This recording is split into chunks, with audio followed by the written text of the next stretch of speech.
Hello YouTube. So I had a cabin water leak. Here's my old air filter, the cabin air filter, which goes right on in there. What was happening is water was coming in through the cowl. This is on a 2019 Chevy Silverado 2500 HD Duramax. So water was coming through here, coming down, dripping down, and then it was dripping. You can see the rust, water stains.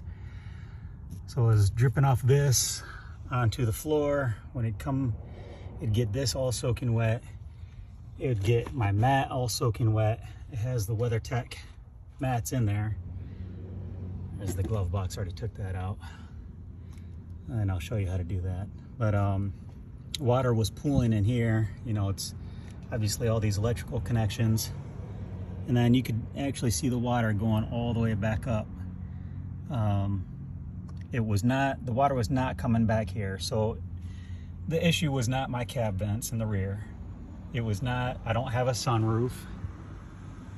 It's not the antenna on top of the truck. It's not any door seals. It's none of the plugs, none of the grommets. I already checked all that. So I did see a video, and a guy up in Alaska, he actually did it, but he kind of went overboard, and you know, I'm sure he did a great job. Big shout out to him, because I wouldn't have got this figured out or fixed without him. But your truck will have a foam seal around that. This is the cover. Below this cover is the ductwork for that cabin filter. You're like, when you pull this off, you're going to need to use a razor blade or a putty knife to cut all that away. But once you pull this off, you're going to be able to see your cabin air filter, and your box comes up and it goes about right here. And so I was using this hole as, you know, dumping water in there. There's still some residue there. Dumping water in there and saying, you know, what in the world is going on? I could not figure it out. And then the only thing I could figure, I tried to shine a flashlight and try to see if I could see any, but the voids were so small that you just couldn't see any light coming through. So this is still drying. What I'm gonna do is I'm gonna let this dry, and then I'm also gonna put on some waterproof tape to go over it, like a roof, like you would do a roof. So the bottom strip first, overlap it, so that way when the rain comes, it's going like this, dripping off. But I believe what was happening is up here is where the voids were. So when the rain was coming, it was getting into the top side and then dripping down into the air box, which would then go, you know, work its way on in. So water can get in here. There's a runoff, and it goes all the way to the edge, and then it, you know, goes on the ground. But if it's coming up here, you're gonna get into your air box, and then it's gonna go. So one of the main reasons, I'm making this video for a couple different reasons. Number one, he had an awesome video, but at the very end, it was like a half-an-hour long video. And he tells you, hey, don't go overboard like I did. You don't need to. And I agree. I wish I would have watched the entire thing before actually doing the work. So if you have the water leak, don't cut this out. It took me all day to clean that, use adhesive remover, get it really nice, and then also this panel. So this is fiberglass, this is plastic, this is metal. So just put the tape over, cover that up, and really get this part good. So that'll be your best bet to hurry up and fix this. Now, the other quick things that I learned, you know, he was having troubles getting the windshield wipers off, so I watched another video on that. And apparently what you're supposed to do in order to get these off, so you can watch all these are easy, right? You have these push pins, they go in here. I think there's like, I don't know, 8 of them in the corners, and you can just slide it back and forth and then pull this cowl out. But before you pull that cowl out, you're gonna have to get the windshield wipers off. And so there was a cap on here. You pop that cap up. Actually, I have it. You're gonna pop this cap up. That'll expose these nuts, which are 15 millimeter. Seems like a lot of videos don't give you the measurements or the sizes. So anyways, when your wiper arm is on there, because you're gonna have trouble getting it off, right? So your wiper arm is on there. You already took this off. Instead of just pulling, what you're gonna wanna do is you're gonna apply pressure to about right here, and you're gonna go down, and you're gonna keep pushing. And this will get close to the windshield. You'll know that you did it because it's gonna go down. And then once it does that, then you're gonna, you're gonna retract that, because you have this. And in order to change your wipers, it pivots right here, right? So you're gonna bring your windshield wiper up like this, and then you're just gonna grab this, and it will just slide right off. So, but you have to do that first. And I didn't watch the first video, so I was sitting there pulling and yanking. But if you just push down, then bend, and then pull up, they're gonna come right off. So that was awesome to find that video. The last thing, so I went ahead and I'm gonna replace my cabin filter because the other one's pretty dirty.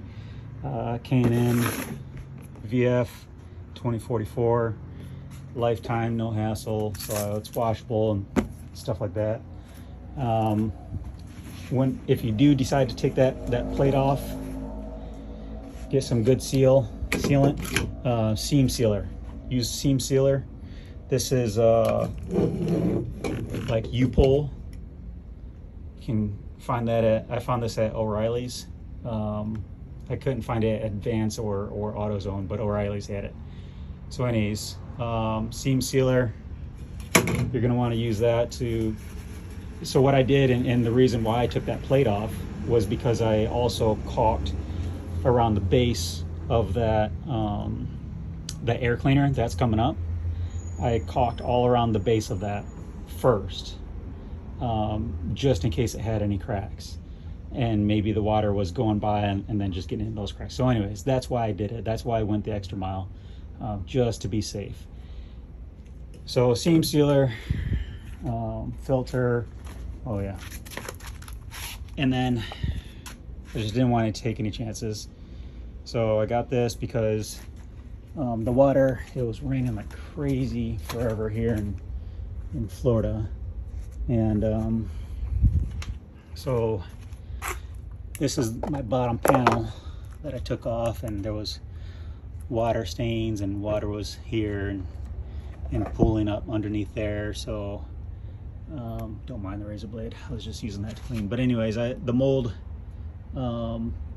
armor, I used that on that. I cleaned it right up. You can see there's no more stains.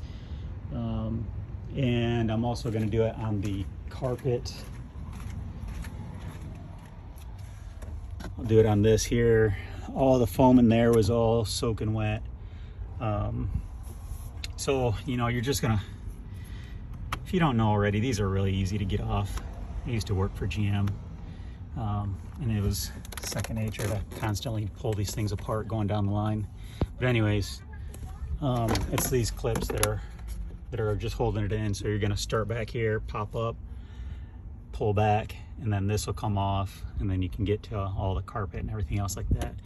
For this, again, a ton of videos, but there's these on each side. So you have this stays on there. I didn't really have to pull that off, but anyways, I pulled all the screws off. These were Torx, and I don't know, maybe like 15, I think is the size.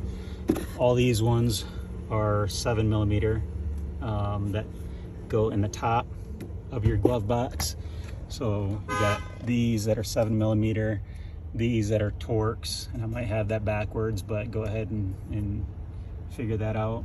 I'm trying to give you as much as I can, as quickly as I can, because I just want to hurry up and finish this job, go camping this weekend without any water. So I guess that's about it. If you don't mess with your cabin filter, if you don't mess with if the box that's coming in, you do not have to do any of this. I did it because I wanted to see where the water was coming from, verify everything, seal everything up, get a new filter in. That's why I took out this. I wanted to see what the damage was and what all was dry. That's why I did this. But if you know that your water's coming, again, just throw the tape on. And honestly, what I did, there's different types of flex tapes. I use the Flex Pro. You can only get them at so many Lowe's. But anyways, I know that was fast. You know, you got pause and play and whatever else. Hoping that this video does help someone though, and they don't watch a 30-minute video and then skip the part that I did and then end up doing a lot of work that they didn't have to. So, all right, have a good one.